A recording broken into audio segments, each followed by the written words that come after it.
I kvöld.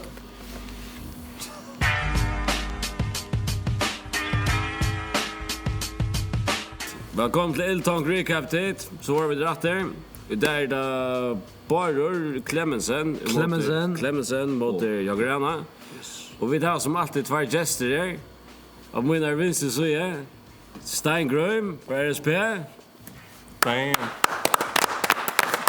Du klart du så spänt. Du ska gå på det här. Kvar höger så är han så spänt. Ja, men höger så ja. Hej, Rani på RSP Iceland. What Yes sir. Det är klass. Kan se det? Det är som en klar. Har du sett battlen? Ska man säga det? Nej, inte. Okej. Är det att vara svär? Tungospärligt, ja. Sipa, Jag har sen. Jag ser han för. Ja. Jag säger Clemmensen sa vi halvon öra och så kom jag tankar om att det kanske skulle reagera på hans släkte. Så jag bara säger Clemmensen sa vi batten i armen och telefonen. Oh yes. Så Nox fresh. Och det fatt vi där män som är känd och gott och ner då så att det är inte Vi tar vi. vi vill kan snacka om, visst det? Jo. Bra fullt. Ja. Det vi gör till David för jag battle natt det visst inte sätta för. Vi ska hålla stäcka och snacka om också runt någon. Vad det dam och inte dam så just det pausa kan vi jag kan. Vi plejer att göra så vi gänga Jákup med av det för kreativitet. Det skrivliga, alltså lyrics och presentation. Det blir en god uppträckande. Och hvis det här hvis det halta att också andra checka fram med på så kunde du se att ja. Yes. Och I halvtid att vi bara för battelsarna. Jag halta. Let's go. Det är där vika till. Ja. Det var därför nu och så Inslag. Men vi kör då. Så, då klipper bra Lars. Det var som Jol så det. Jol? Kommer Jol-stämning. Ja. Det är Jo. Om tryskon breda tid. Let's go. Vad säger du? Bara säga iLLtonkt är så jolade. Ta för man flashar kvar Men man får fläsk ljolar. Ja. Jo. Ja, det gör man. Jo. Det är nog så. Layers. Hej, layers. Netto.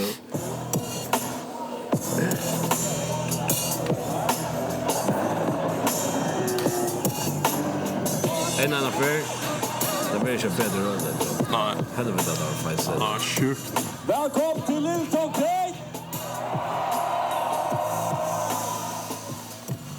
Och menar vinstre så är. Det som även när senaste battlen han är då kallar han faktiskt handa för ut. Så han är nog säkert att syndra på hjärtat. Jävla fucking hand till Clemmensen. Hej. Let's go. Han menar högre. Han fucking rotnerar kampanjen och inte någon. Jävla fucking hand till Jákup Rani. Hej.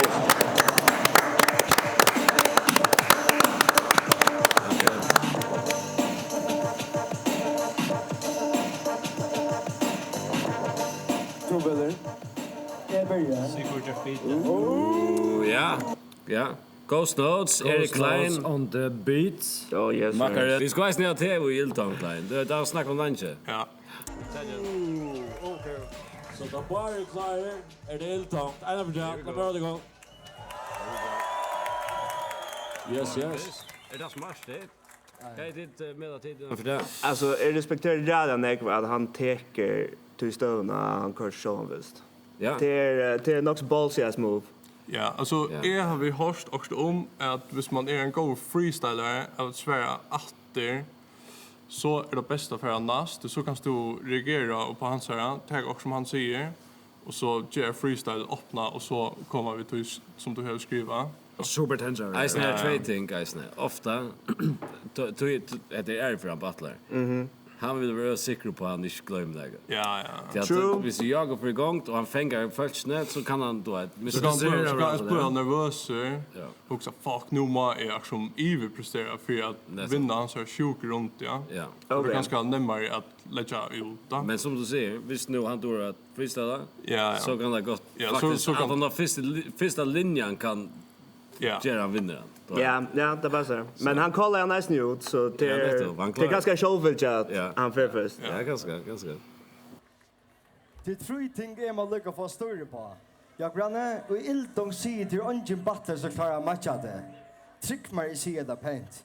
Men det win rate i iLLtonkt till bara 33%. Kun fuck have to vunna. Hans Ole, du akkurat samma kunde rappa på den fucking stole. For fuck's sake, jag kan... Alltså, det här är inte den starkaste linjen i världen. Nej. Och jag skiljer inte hur jag ska nu för så kakaki över det.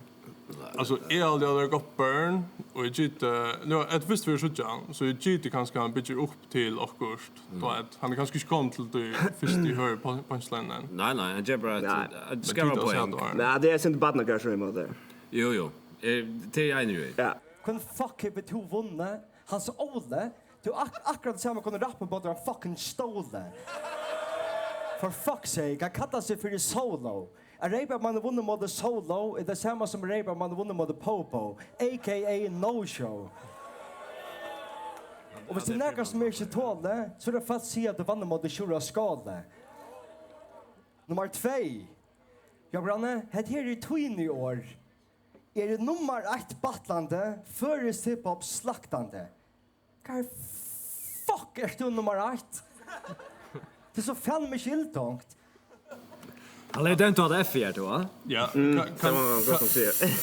Kan jag lyckas säga att alltså jag går gärna, alltså han vann mot körskåle, men jag vill sagt att det var också split decision. Alltså du snackar ju först som här och säga alltså anker jag grann vann anker och men bara att alltså så går som körskåle var så är det flott att jag grann klarar att lyckas som tjäta att en split decision eller så för mig så tjän. Ja.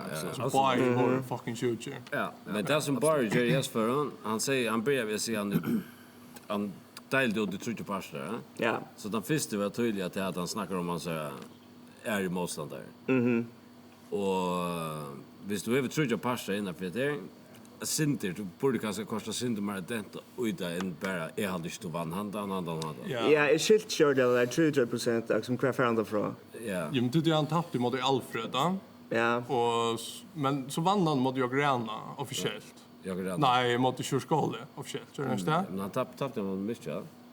Det är som jag minns att här nu. Han var på mot Alfred Michel. Han Sola vann. Han har vunnit Sola, han är ja, det faktiskt. Så han är under alla där, 8 Michel. Han är inte Michel. Alltså är förra battlar faktiskt. Han battlar för det femte John. Okej, så femte. Det vill säga att alltså teoretiskt så alltså 33% är bara näka som han rymar till att Rickard rymar vi. Ja, det är inte dåligt till. Det är ganska. Så alltså god skott är det.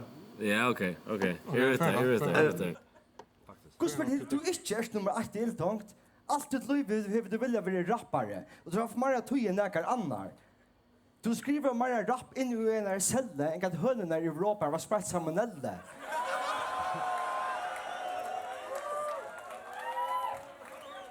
Förrest hiphop slaktande. Alltså är det också med jag misstänker att är det näkar här inne så kan synja med Jákup så hit. Nummer 3. Jag brann är gockna vara lika vanliga och kreativa som alla hinner battla till vara motor. Ginger jokes. Det är det svin. Fuck det, att det kommer till toin. Kvar är det IQ, 2 av det så på sig med havragrön. För en korrektion där för crowden. Jag minns det värre. Jag var så okej, nice. Det är så akkurat på sån högre. Det som man häver styr då 100%, det kan man stäcka från någon. Det är presentationen där på. Showmanship. Ja, man tror på att han säljer 100%. Allt som man säger. Det som inte är så lyriskt då och att det vi stol i hans håll. Men han levererar det som om att han mest lyriska dagar. Ja. Som är på backa till cool. Han dår över på voice och om att rummen är issue. Ja, och så kommer han med någon påse hargrun som är ofta i också. Kan det komma som påse från. Knappt kommer bara vi och bara. Man säger cyklar det var knappt. Han är sån så ganda kallar över han via västen och nästan. Är inte super fascinerad av rymden. Nej. Uppsöker han levererar inte så cocky han är där bara. Ja. Är det riktigt att han gör det vi har grunden. Så att det är synd till att öppna för att det kan man ju saknas göra. Tagga props, right? Tagga också lite, ja. Det är spännande. Alltså jag vet inte hur så det vinner. Hava grund till ljós är fucking scary. Som påsna hava grund. Det fucking numröst. Kunde vi också andra. Ja, men det som är också det är att hvis jag ska stå i arbete så tycker jag att jag höjer är onkel rum som man luggar som inte lägger det då. Så är det kanske onkel rum som man att det skulle lugga som höras bättre att det rumar. Så det har fettlat sånt borster men det här också okej jag tycker det är för en rappare och är 400 folk per kamera i onsdagen och fucking filma det upp och ner. Så det är inte löj att det lukar som också blir sånt mörky men han säger skjutlar 400 folk. Nej, stäcker inte. Han är bara fokus på Jákup. Han är så kallt. Ja, 100%. Är vi på det tror jag. Men det är samtidigt. Det är öande Ole, Stole, Tuin, Green, Hava Green. Och han barren är avhängig av att han är på som vi. Ja, absolut. Det är som man inte kör han på sån så är det väldigt öle lame. Ja. Ja, true. En fucking overrated klasse. Halda det seriöst det i klasse. If I just hot och boxa ni för dum och dra på en naturlig madrasse.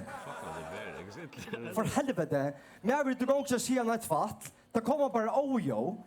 Mamma det svälter. Nej. Nej. Hur ska fucking landa att ha livet tvåst i sig? Ja, det går. Och de som känner Jákup, helst av vi kände han väl tvåst i sig nästan. Alltså han är ett ordentligt havbrik vill jag säga. Nej. Okej. Alla tiden. Det är också festligt. Jag är uppvuxen i Kottla för det här ser man efter nej alla tiden. Det är en 20 år att han. Ja. Hur ska fucking landa att ha livet tvåst i sig? Och så helt det du står den överste rock. Man kan inte kan också fungera utan bara coke.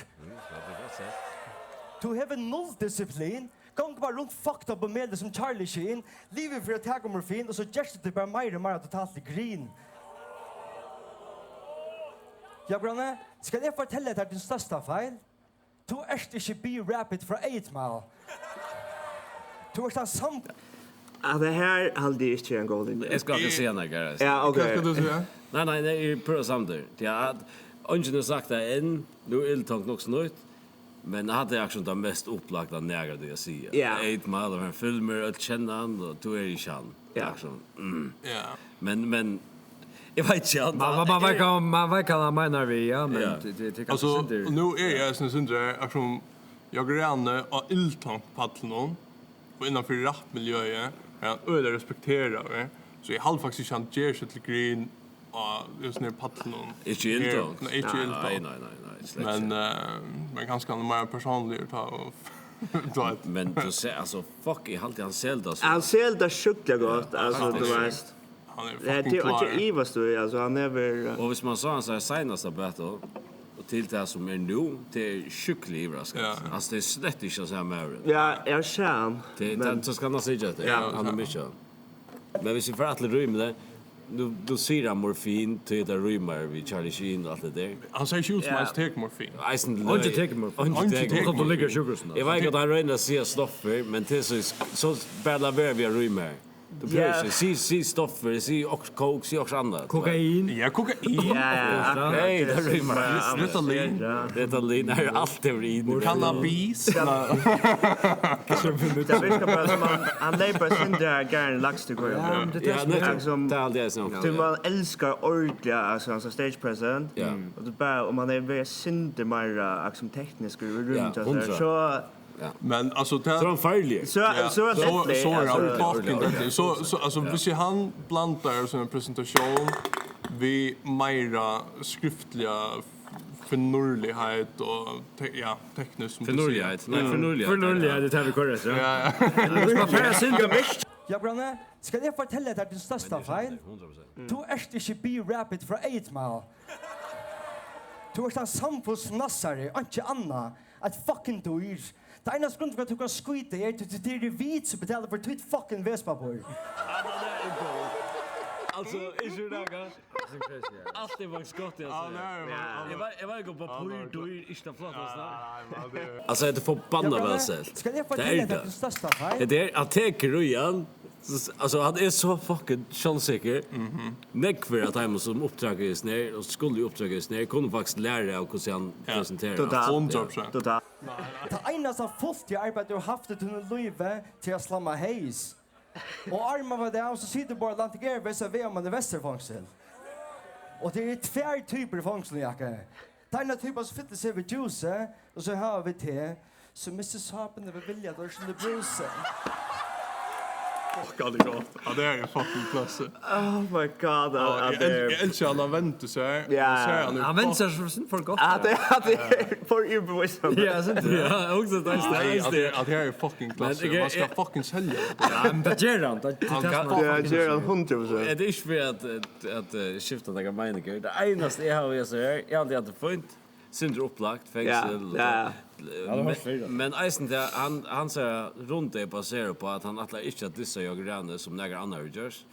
Och han säger att han linjen är nästan året att han säger som Alfred säger igen. Ja, Alfred säger då på en skicklig kreativ mat här. Han tar en gammal flow till Jákup. Ja, och så säger han skummelkampanj. Ja, han säger då att du rev till skummelkampanj. Ja, nettopp. Det är det synte det samma. Okej. Han säger jag må vända kom jacka. Arne det du jacka. Arne var där bjöd du rev till västerfängsel bjöd rev till skummelkampanj. Ja.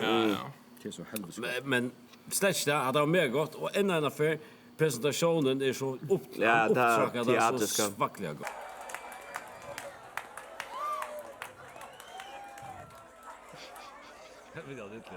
Ja, Branne, ingen tøy med det. Du hever unga viner. Du rønner rundt at det stener raknar heilon, men her må likk for å si at det ikke er tøtjer. Så det eneste du skapar til trista løter, kan ikke sanda sjolver til du hever unga føter. Av grensene blir smidar ut av gøter. Banna blir atlasanis. Du slipper seg gong da genga til AA-møter.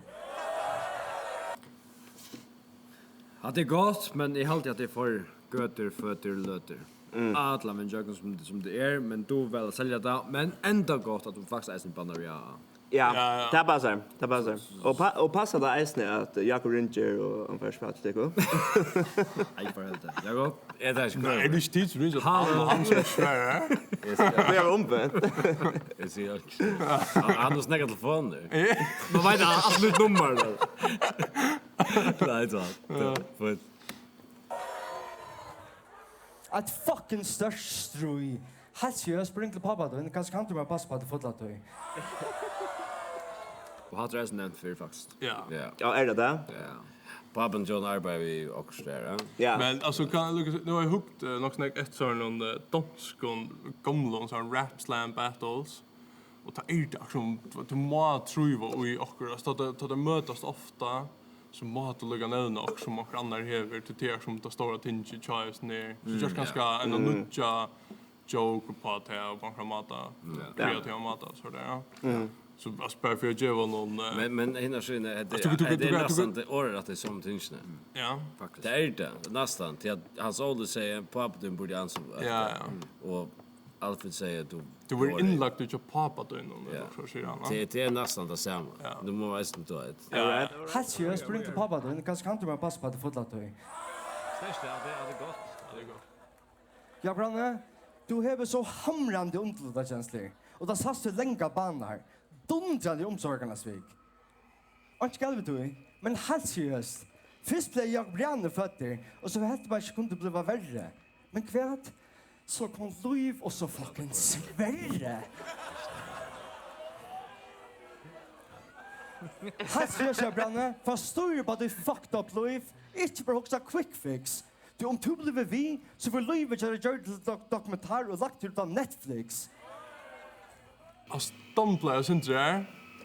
Och jag huxar som jag grände han alltså det vill följon.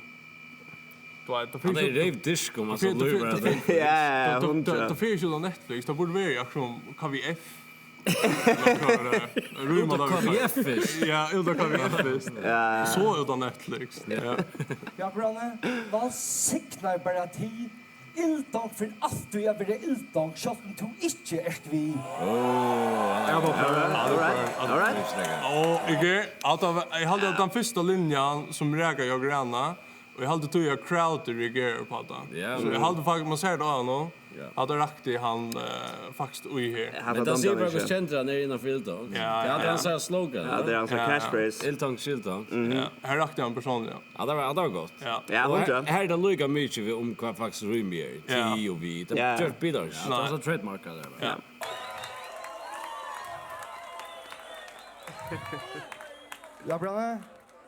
Ja, Branne. Arne Stedje. Erik Farser rappar eller musikare. Jag var murar kvände. Jag var konibud. Men to jag Branne. To andar och liv rapp. Och innanför iLLtonkt är så ett något så flex. Så kom jag Branne freestyla svara att på min text. Ja, faktiskt Fucking Hadle Clemmensen! är vi på det. Ja, det var gott. Det var en mega god runda. Ja. Oavsett kväll. Nu kommer man vara så kritiker som man. Det var en sjuk presentation. Ja. Alldeles nu En av bästa. vi sitter här och det är redan på pilko ute och så där med allt i allt hade jag det var rejält gott faktiskt. Och jag hade ändå nog störst vi att lugga som lägger upp till ligger två rappare. Fucking vusten tjänster. Ja. Och vi gick ju chans freestyler efter ja till att till fucking inte kan man inte parera så utan att Det är satsa tag i oss för. Ja. Till att kan nu hvis han kicksar i freestyle så kan det lätt jag så True. Ja. Men är det mig så väl att han gör där vi är familj med morare och jag böt och allt det. Vi rappare. Ja, vi rappar. Du är så att han känner och ja. Jag har sagt att det är sitter. Ja. Det hade jag sitter så men alltså Det är så seriöst som är till. Jag har fullt att göra på det. Det är akkurat det viskar. Om man tänker sin dröm här bara. Ja, jag vet vad man menar. men jag ser det för jag ser att det är mer än hever och annar korrent än att fucking first rap battle rap. Ja. Så det är nog det största dystin som kan vara. Det är så störst då. Ja. Men helvete om man går där runt han och som du säger vi kritiserar nog snäck och så är men i munnen det ena som är mer det är bara att det är rymd det är så nem och det viskar som det lättast så säger det lätt värven att det är det enaste. Hvis han bara synte mera skrivliga applås. Ja. Så är allt värre. Det har rappat det genialt. 100 och jag ska inte en gång sälja nek till för det är mer imponerande. Det är synd som tar vid röna jobb att popsanger så kommer ju vi också tekniska och så det blir så weird och i sanchen och så där så att jag är förstånd vet du eller ju onkel för dagarna där men inte så det blir så poppot eller så Jag vet inte vad du tar så om. Jo för helvete vi då sitter i studion så han fucking jag ska shit hos det ofta flera Ragnarsson och pro sin Jordan Nick. Ja Det ser bra ut nu. nej Det är allt. Nu går vi. Som Jákup. Jag granne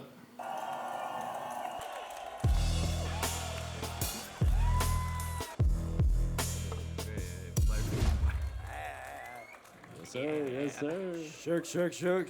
Jákup, ta tur klarer, så är det fucking iLLtonkt. Kom, einar ja, det var fucking gott. Kom.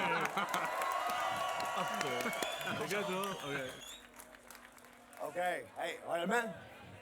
Mina damer och herrar, vi mångna disrespekt i vi är i kväll, det är kjallt hendan scenen inte stor nog. Det är som sex luvet av Marius DC. Att vita inte även no fucks. Jag har haft damer under pyjamar med en sån att du spalade Roblox. Man skulle tro hon alltid var arbetslaser. Så ofta hon bjöd i blowjobs. Okej. Men Bara inte Holsen. Hade akkurat det vi snackade om. Den bänt är det här dubbelrum alla vi jökna.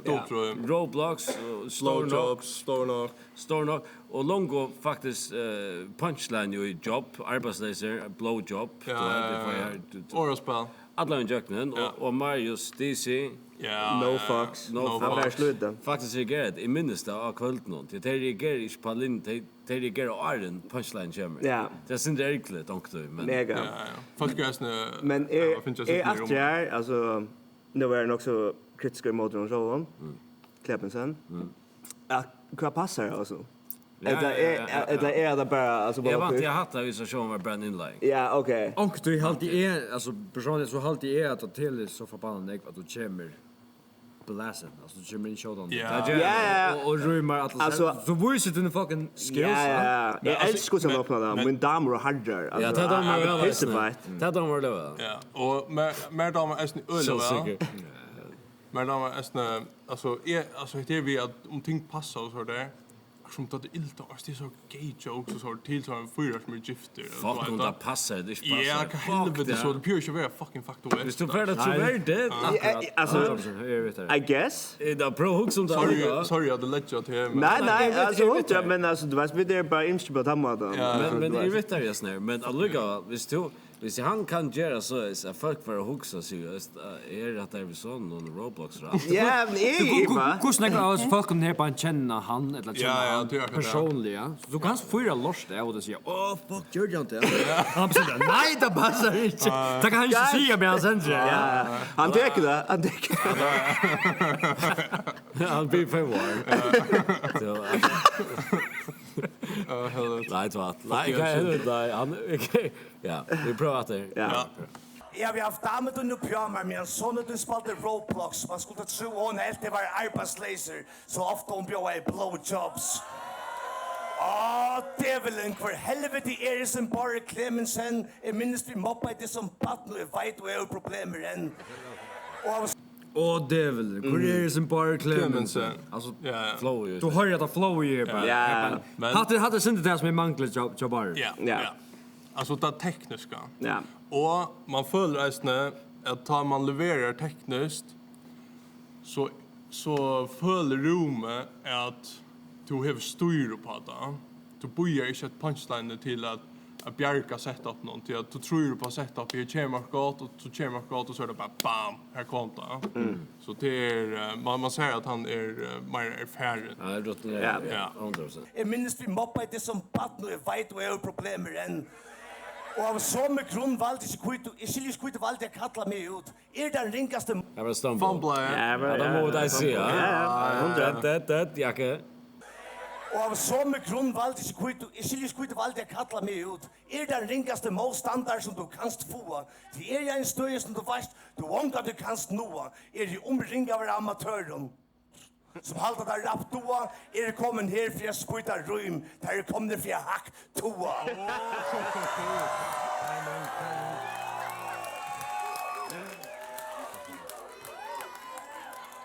Och bara du kan inte peka men en av de einaste gentir inne som inte är klutcha så kött och är nämnt vet du.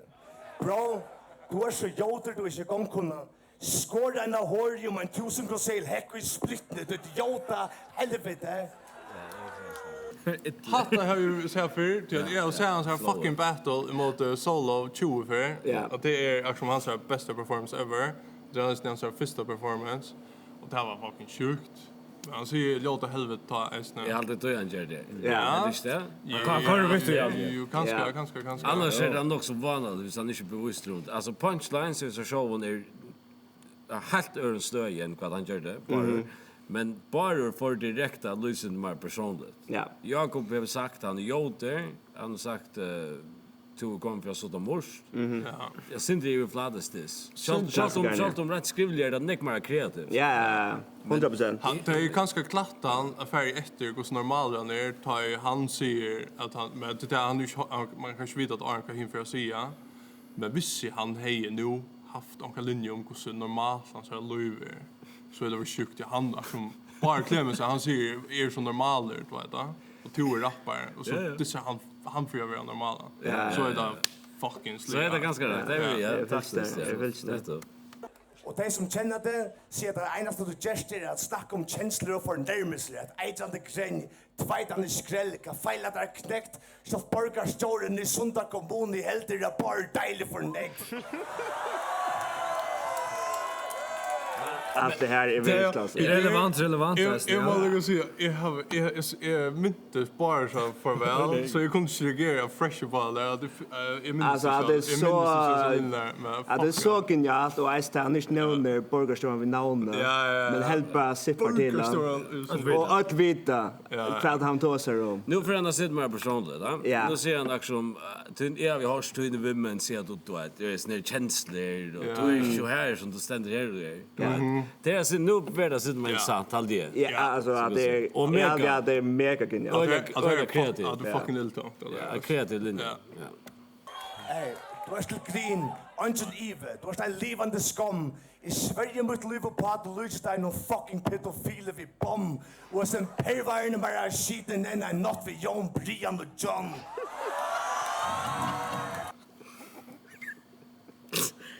Fuck, alltså du tror är för sjukt. Att det är fullständigt crazy. Jag menar, jag fucking älskar jag grannar. Det är så fucking gott. Men hade det som det var som battlar som borde lasta sin ja. Så att det är inte så att du fänga fältna. Det är något som kommer relatera till eller vita om du vet och så gens en sammanbring härifrån. Referenser. Ja, nettopp. Och är det fucking iLLtonkt. Ja. Och är det förjon så de tar förska referenser. Det är det bästa. Det är du vet i hem då det är inte lika mycket. Ja, det var synd ja, som du säger, man tycker referenser i förrän är bara tog du skriver mer rum i en celle än kadhönor och sprätt salmonella. Ja, du får kloppa. Ja. Därför är det inte fjärst eller så snart. Men han ska en första poäng. Jo, han färdar fram 60, men här färdar det känt fram eller så snart. Ja. Men jag hade personligen hade inte jag de var rymligt snär. Jag hade inte hade det stärskaste disse. Jag vill säga hvis man ska nämna tarpajer så kan så färd nog så negligera vägar än att bara säga två shit när en tarpajer. Det ser två. Ja, okej. Men det är två är fucking sten roll.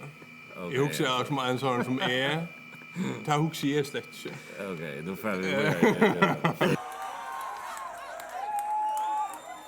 Nej, jag syns du tappte. Du lukkar vi tog. Problemet är jag ser inte bli en kläder när det är inte som en fight-vittare att sända i det. Du er ikke bare cringe, du fører de eiste så rævliga breka. Kan ikke ha det samtale vi nægra nåtterna skulle spyrja? Ser man i utseendet. Men sannolikt er at det eneste han pumpa og i sier medisin som blir brukt til diabetes. Men nu vi står der i reklame. Skuit at hei vi suger sjuki og sjådar du forstapte. Han har aldrig svart en fucking tråpa, men vi rosa som den rasje. Hei stakkan bare vita at han jådare som klandre. Jag minns han så här då. Han är ett av fighters skulle jag alltid. Fantastiskt. Men reagerar crowd i Harlet. Nej. Hata fyra på höttet jag faktiskt. Ja, alltså är fänga faktiskt ordentligt på en just när. Men det såg inte tekniskt ut då. Alltså han tar sig om och sen. Ja. Och vi går vi lägga fram. Han säger vi nu vi står i reklam. Skuit att vi såg sjuka och showar du förstappte. Ja. Du har alltid svart en droppa. Ja, så där. Du gör det som glömmer. Jag allt till lost så var det så att jag. Ja, det var mer hade jag kreativt. Men as man resten har så där vi alltså inte fast vid det kvar. På mig se också James Olsen fighter för. Jag hade inte känna linje vid James Olsen. Two över ju ja. Kan du det bättre? Ja, two över fight. Ja, och jag bara bevren alltså det här han fick juckna bara rym atlas henne och så ändrar vi oss när alltså. Men det är det vi att han ser i känner mer än att du kläder i det att du fighter för. Ja. Men han ser det på en öliga kreativ vi referenser som lägger då tar faktiskt några samhällsproblem och tar allt och samlar det och tar allt och cipher och tar det härifrån. Och där står inte mer än en fucking sträckbäst vi slickar. iLLtonkt vi nevan ettlit. En tough guy, fuck nej, and the blade and pay for a Gensi. Och sannolikheten är att de helst vill respektera kvarsta kvänchin, men det har kämmelt dina gränser till vi fingren mer än Freddy. Alltså en fight. Alla vinner. Det är gott. Hatteklass. Vi kan lyckas skapa kolla så det shoulder jacket där, men det passar. Det är kvänchin och rymner och gå. Adam Jöknen och Atte Freddy. Ja. Du vet det? Atte. Atte. I min brats, du vet, så kommer vi en som jag känner. Ja, det är perfekt. Ja. Och vill lyckas säga en ting. Jag vill lyckas säga kvällig fri till Mitchell. Du är en livande iLLtonkt legenda intill ävet Mitchell, fucking hoppas på att du ser det här. Du mitt einasta mål ikväll är att sända han upp till tun så du kan spänka ner för järfär. Adam var det största. Det är fucking imponerande att man får alltså, okej. Hade reaktioner. Respekt för det, alltså. Och det är snällt synd färdigt respekt för han klappar och ja, alltså du vet att som en diamant. Ja. Men som han ice just där emot. Ja, men på en så fejta måte att han säger sända han upp till tun så du kan bänka för järfär. Alltså att det verkligt och genialt. Att funny, beautiful, då är tre ting som inte men ja, det är gott ja. Och respekt för jag granna att han för så en motståndare att reagera vi. Men vad ska tänka det bara inte. Och respekt till han för att reagera. Är slash vi på där igen. Inte? Nej, oj så kallt det. Det war mode. Inte kan gå då ett. Men alltså det vet kanske jag vet inte. Nej, för han står mot Ron och men och visst så respekt så där. Tänk jag inte att här var 8 nivå tandlinjen som fick den största reaktionen på kvällen någon 8 nivå. Ja. Men att han då att här utav battle kom ut. Så har jag från första att jag har sagt alltså bara vann faktiskt Mitchell. Okej. Ja. Som är ju där någon. Jag minns det inte. Nej.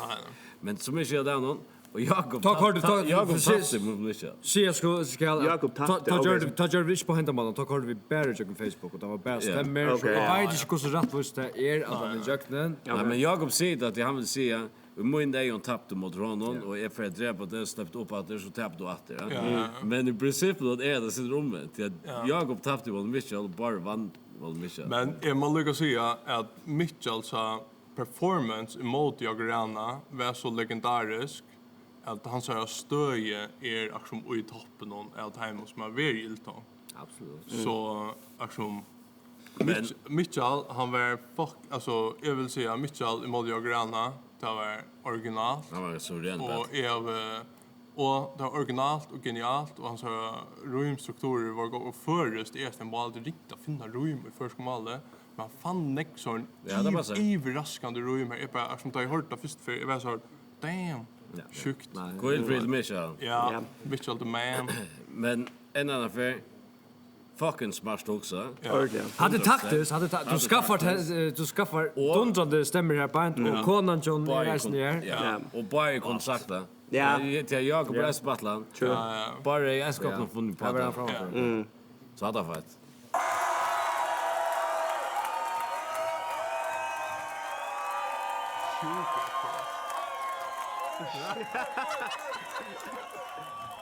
Nej. Jag vill hörs på en förstøy eis ner en djup söva.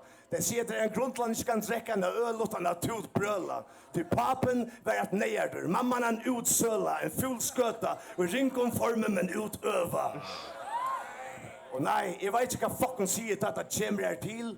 Det enaste vet hon kan inte säga fucking år utan att släva mot spinn. Jag vet lite om karma, eller vår herra. Det hade det olägg han för. Han är så brutal nu. Hade det han fel så det. Jesus Christ. Men det som är så olägg så för mot som man då. Hej några gränser. Jag är fucking nervös så jag skulle upp mot dig. Nej, jag vet inte vad fucking säger att det kommer här till. Fucking att min familj är nervös. Visst jag hörde att jag skulle mot Jon och det var alla jag kan föra sig om då. Ja, det är att vi benchen och då. Kan se något mer. Svinning inte. Vi det så väl. Termining. Det enaste vet hon kan inte säga fucking år utan att släva mot spinn. Jag vet lite om karma, eller vår herra, men det verkar djävulen vill. Tui iLLtonkt är inte iLLtonkt och mer ser vi!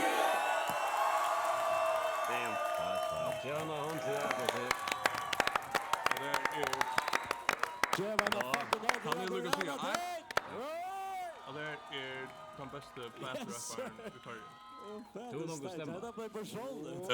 Nej, alltså jag ser jag ser inte hur vunnit den battlen än för vi kanske köra en runda, men jag vill att han bäst i förra. Han bäst i förra. Det är bra film. Alltså Alfred Alfred är goer och alltså är inte tagen jag veck för Alfred med fuck han är en showman och han får bara fucking all in. Och han får mig att följa dubbel stage. Ja. Ja, nej han dålig, han säger. Men ja, det är så jätte bara överse. Det är inte stölar till det. Det är akkurat det. Men och det är fighter vet du. Det är fighter vet du. Om man ska köra vid två stolen som man häver. Ja, 100%. Det som där köra vi, ja. Ja. Men vi där gör nu ska vi stämma. Ja. Det är synd så jag vet inte vad positivt vid med det men vi gör att det är en stämma först. Ja. Och så är den femte stämman från Facebook. Yes. Ja. Jag vet inte hur börjar det. Du lägger mig inte. Ska vi ta det? Ska vi ta mig först? Helvete, jag må färra vi tus med följ bussen och till att säga att bara gjort det öliga gott, men jag går redan för vet du från min energi. Ja. Det var Clemmensen, du gjorde det öliga gott. Gjorde det redan gott. Så du burnar igen och allt det där, men jag går redan han helt bara där puncher bara. Pontus. Ja, det är bara till stöd ganska för alltid. Ja, men då han bättre att han tycker som häver styr på att alla fucking vägen i jakten man ivast ju i att han bara häver det. Och så han häver fjältna alla vägen. Han häver med standbar hitcha från någon och beundran och så väl han över då. Jag hade känt gärna hösta en visst så. Ja. Han häver med sig. Jag aldrig snär han är neckvärja döma man äldre. Sant. Jag chaftigt. Jag blev förbannad överraskad av kvällen av Clemmensen. Alltså helt extremt.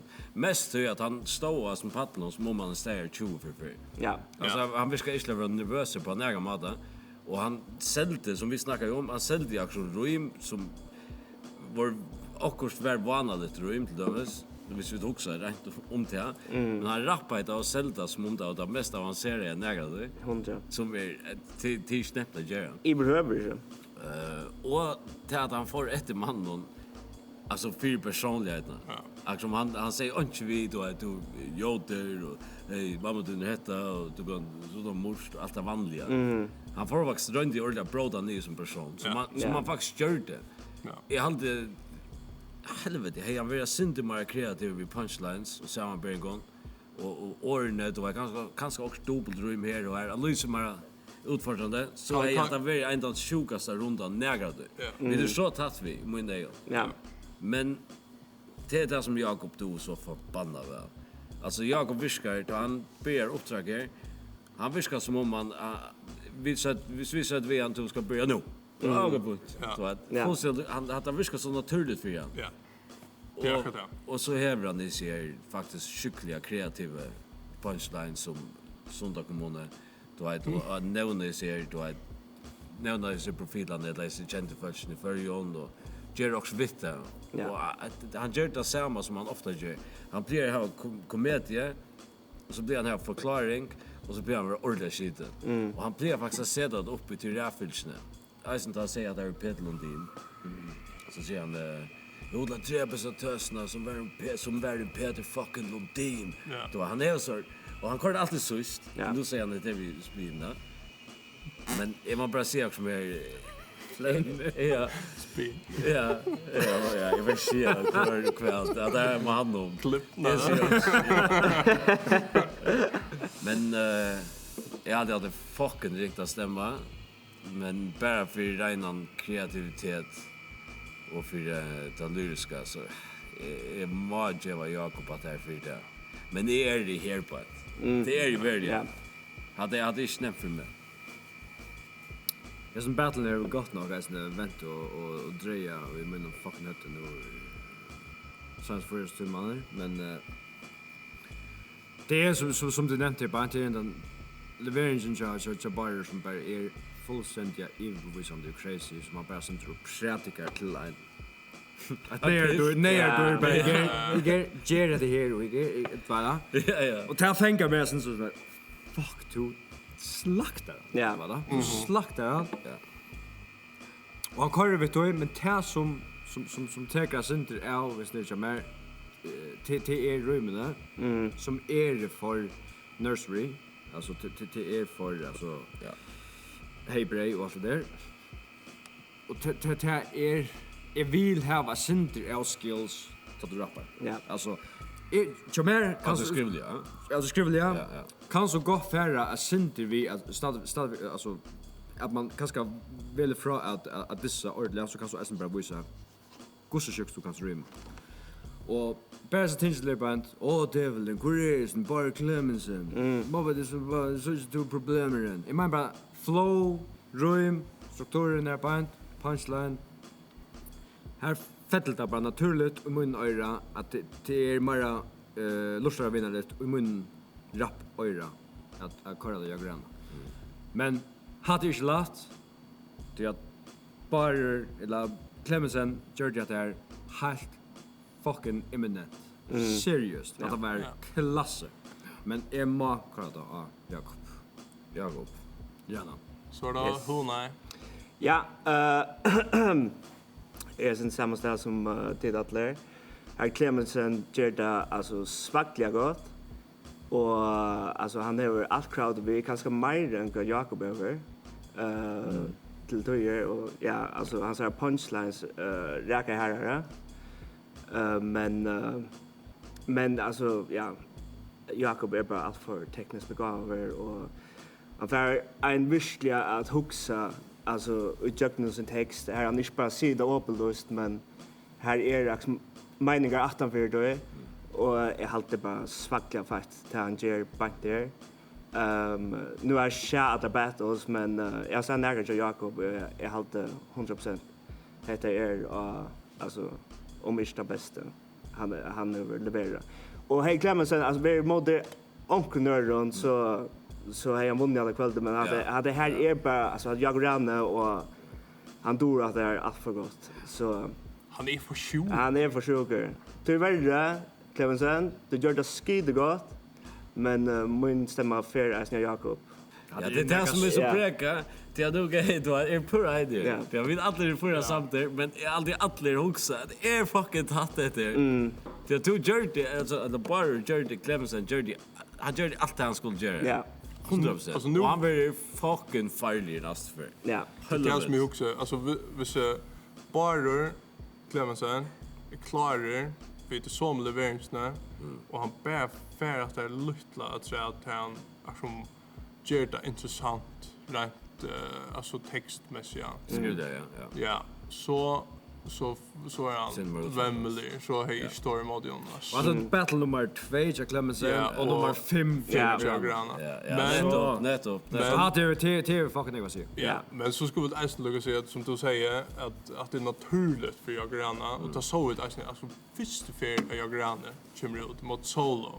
Ta han bara svacklig och alltså det är nog den bästa han det bästa. Är alltid den bästa och släpp inte för att ta några från hinom till bara han mot Alfred där så är det så. Och mot mycket annat han är något. Ja. Han är Ja.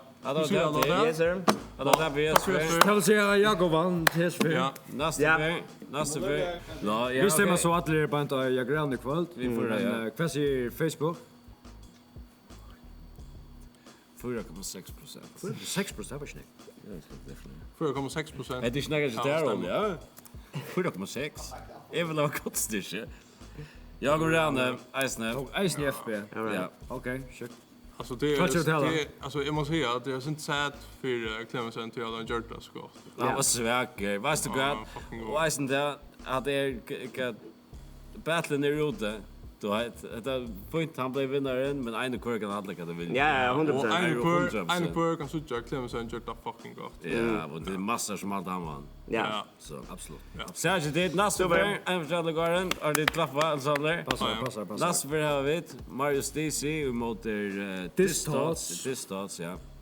Det var lugnt gott. Det var två nya gäster. Yes. Point. Tack för det. Ardan. All right.